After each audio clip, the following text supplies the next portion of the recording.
Agreement. I am Balqish binti Zazali, match is number 200665, and this is my group members, Yin Mingshen, Nur Atika, Shani Meng, and Lee Suqing. This will be the content for our Trans-Pacific Partnership Agreement. First, I will be introducing about TPPA and their objectives. Next will be the stages of TPPA, issues faced in TPPA, and prospects of TPPA.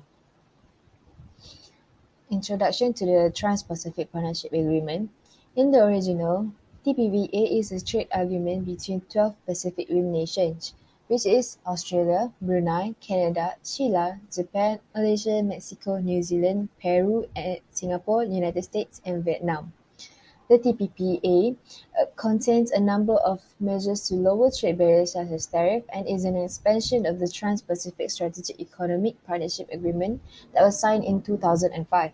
The agreement aims to promote economic growth, support the creation and retention of jobs, enhance innovation, productivity, and competitiveness, and raise living standards of its member countries.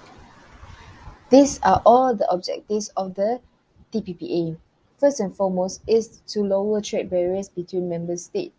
The agreement has agreed to cut over 18,000 tariffs, mandates expedited custom procedures for express shipments, and prohibits custom duties from being applied to electronic transmissions. They also enforce environmental commitments and protections, which, according to the Office of the United States of Trade Representative, the TPPA includes the most robust enforceable environment commitment of any trade agreement in history. Next will be enhancing good governance between the member states.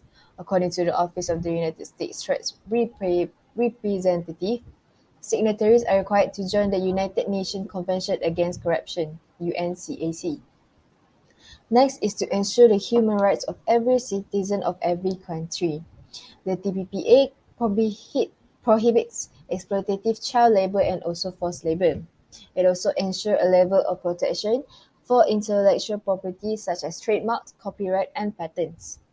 It established an investor-state dispute settlement mechanism (ISDS), in which grants investors the right to sue foreign governments for treaty violations. It enhanced labour standards for each member state, in which imposes binding and fully enforceable obligation on signatories to protect the freedom to form unions and bargain collectively.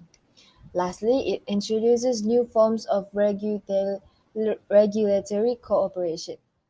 Created using Powtoon.